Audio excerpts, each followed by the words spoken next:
guza, lakini maumivu alio nayo zaidi ni ya kuteswa. Bila shaka yoyote bado hajitambui. Ingawaji anaweza kuona kiongozi ndimwambia huyu kama anatambua, lakini unaweza kuona a traumatized individual, a Kenyan citizen who believes that he has protection under the law, under the Constitution, and who has suffered extrajudicial suffering and torture. We want to make it clear to this administration and to Mr. William Ruto himself that he is a person bearing the highest responsibility for these excesses by a specialized squad. We call it specialized because I'm quite sure these are not men under the normal police organization. Or indeed, if they are, the next person responsible will be the Inspector General himself. So we have been documenting every case. Our brother here, former Attorney General, former Speaker J.B. Muturi, the chair of the People's Restorative Justice Commission. We will be taking all this data along with these commissioners. But you have an administration here which is saying, on the one hand, that there will be no more abductions. And the abduction squads continue unabated.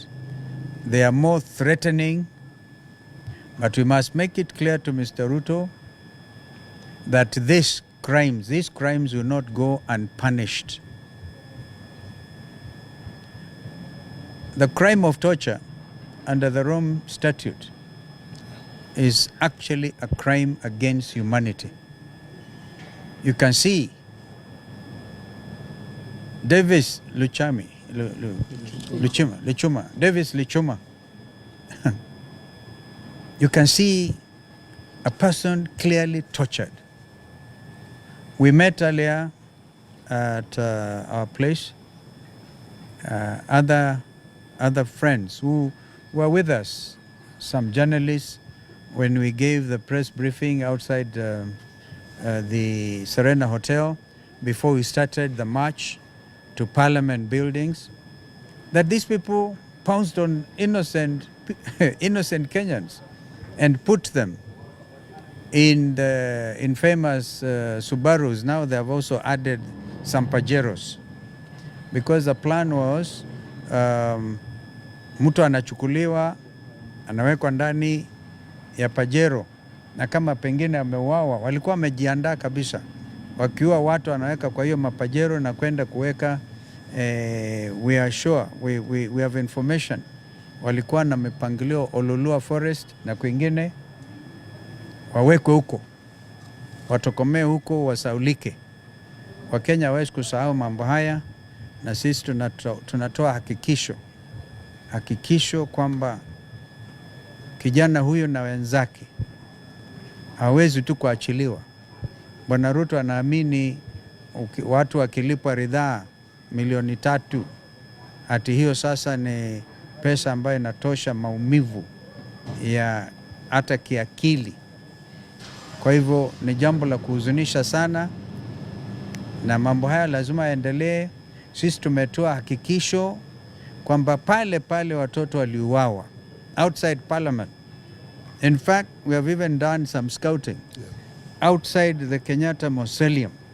Hapo we will put a monument in the memory of our Gen Zs, wale ambao waliuawa, and how they breached Parliament, how they changed this country. No amount of ill will, mismanagement, or indeed monetary considerations will wipe away the reality that this country changed forever from the 24th of June, or is it 25th of June, 24th June, 2 years ago. Kwa hivyo tutasimama pamoja kama Wakenya wazalendo, tuhakikishe kwamba jambo la kizalendo linafanyika juu ya vijana hawa Gen Z. My colleagues can also say something.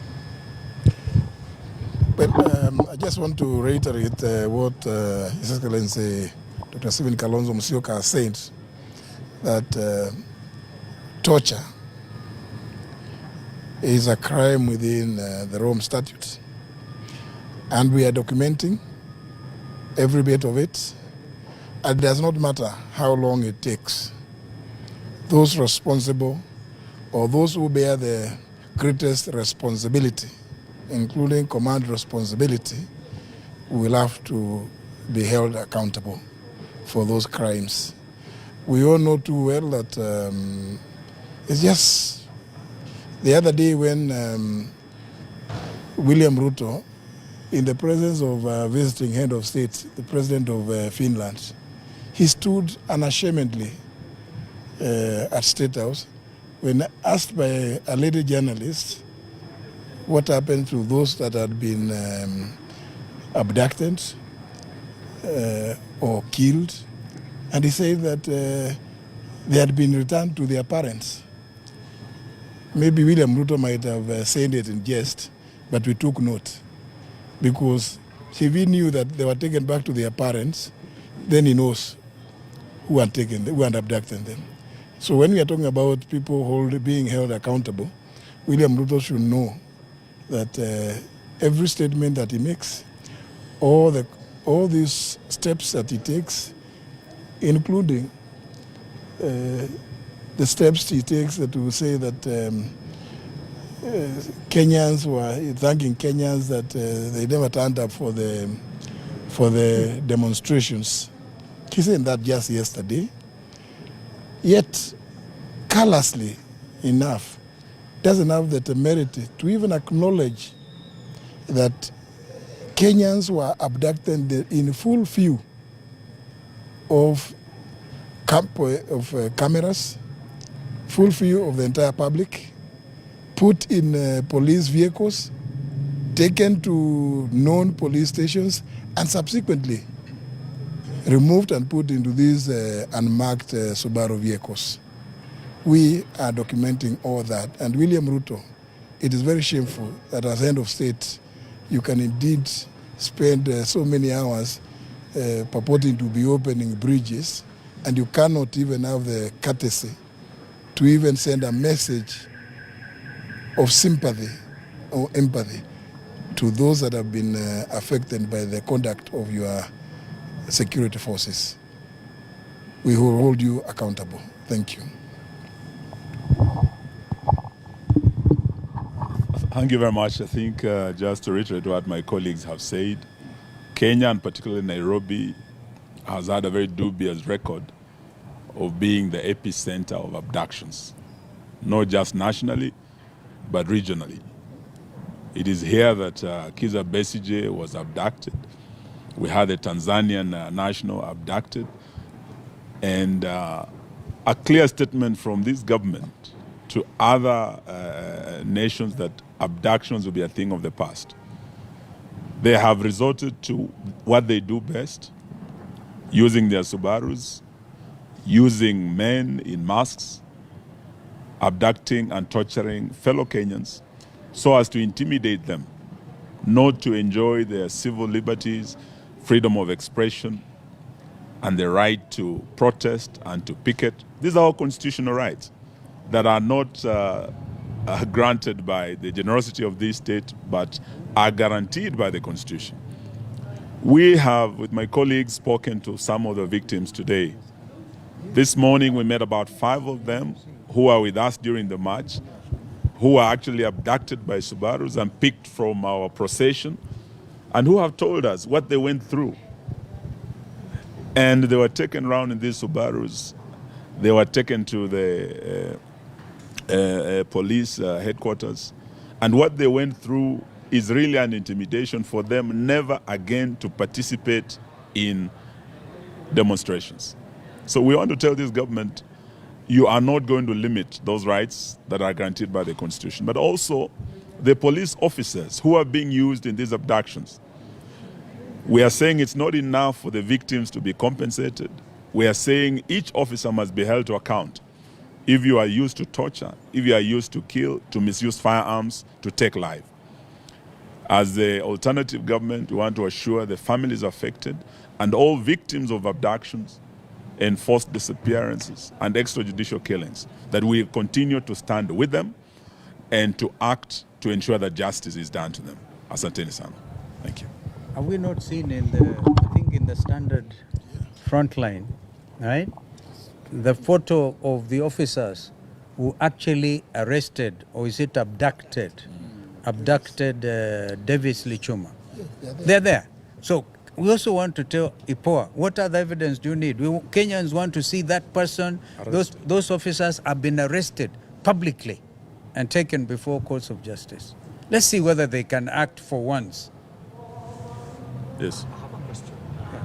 Away from that, there's this young man who has been taken to court, Mr. Solika's son, and they are able to bring him in court, but the person who triggered that bullet that killed many young protesters during the very day, no officer has been brought in court. What does that portray in your own experience? The Attorney General is here. A perversion of justice. Yes, terrible perversion of justice, double standards, clear, evident. They have taken him to court merely because they saw him the other day. They have not taken, not even an inch to investigate those officers who triggered the first bullet, or the bullets that killed several of the agencies. Yeah, double standards. And I think, first of all, we already have the IPOA official record of the 62 who were killed by the police. That was on 25th of June, 2024. IPOA itself has given us a record of those who were killed last year, because we matched with the families. 27 were killed on the 25th that day. Sabasaba, we had 38 others killed. So IPOA has these records. The officers are known. What is lacking is the will to hold these officers accountable. And that is why the killings will go on. I believe as long as William Ruto is president and his regime is protecting these officers, abductions will still go on, extrajudicial killings and enforced disappearance will still go on. But we are saying that the statute of limitation does not apply to crimes. And as the incoming government, we will follow up to ensure that all these officers are held accountable. And justice is done to all the families, right from 2023, the 75, to 2024, the 62, to 2025, the 66 who are killed by the same police. Thank you. Yeah, okay. Just to say, in respect, thank you. In respect to that question, what we are witnessing is akin to what happened in 1946 in the Nuremberg Tribunal, or the Tokyo Tribunal, where the victors set up a tribunal to try the valiants. So you basically can see that the government, being the perpetrator, they are charging the weak and prosecuting the weak who are out in pursuit of their constitutional right. And that is why I am happy when I hear my principals indicate that this will never happen again, that the rule of law will be restored and constitutional regime will be restored. Equally, these actions with us down the so-called purported compensation. You cannot compensate and then you keep on perpetually perpetrating and perpetuating the same offense. Surprisingly, government believes that they can commit crimes, perpetuate inhuman, degrading, and subject people to servitude, and compensate. We need those individuals brought to book. It is not possible the government can continue using our taxpayers to compensate individuals whom they have caused all these atrocities. If there were individuals who had been charged it would have been possible for us to surcharge individuals to compensate. But why torture and then go to read our scoffers and compensate? This injustice. Thanks, sir.